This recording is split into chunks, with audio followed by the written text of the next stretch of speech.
Let me ask you a question. If today were your last day, would you be proud of how you spent your time?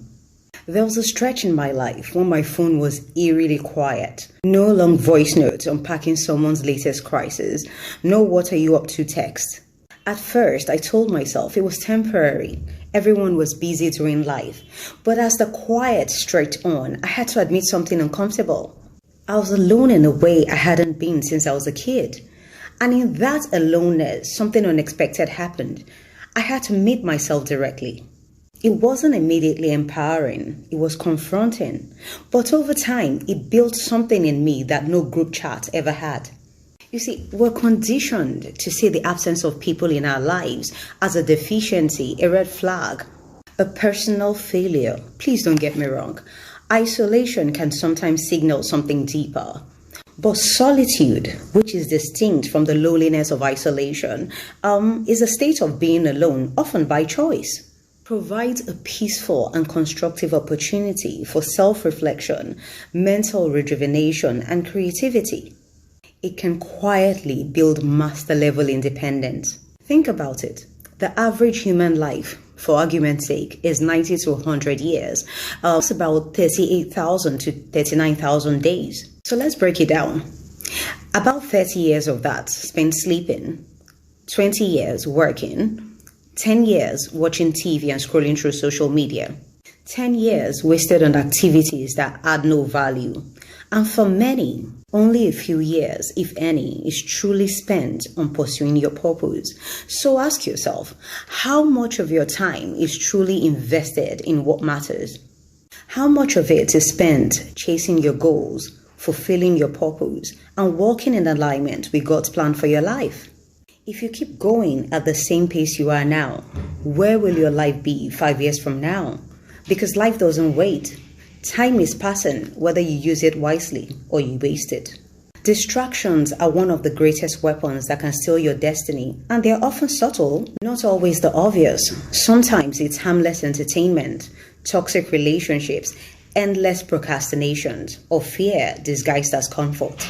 If you're not careful, distractions will slowly steal your time, your energy, and your focus. People spend hours watching videos, checking updates, engaging in meaningless arguments online.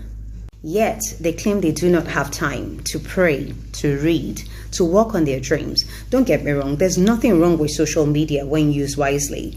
But when it consumes your time and your productivity, then it becomes a distraction. Who you surround yourself with affects the direction of your life. So many people are in friendships and relationships that drain them mentally, spiritually, and emotionally.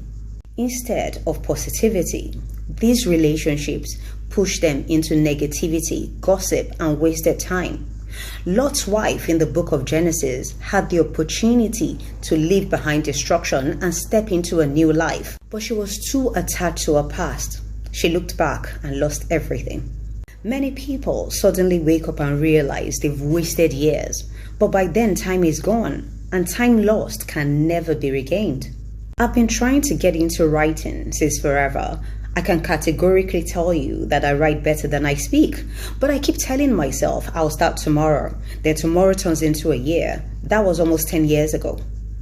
The Bible gives us a clear warning about time in Ecclesiastes 3 verses 1, which says, "To everything there's a season and a time to every purpose under the heaven," which means every moment in your life has a purpose.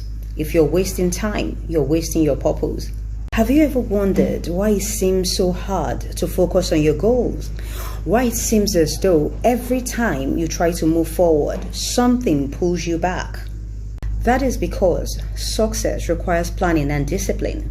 If you keep waiting for the perfect moment to move forward, it will never come. Start small if you have to. The best time to start was actually yesterday. The next best time is now.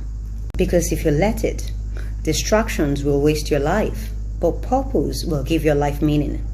There will come a time when you can no longer walk, no longer chase your dreams, no longer take action. And the worst feeling in the world is to wake up one day and realize it is too late. Namaste.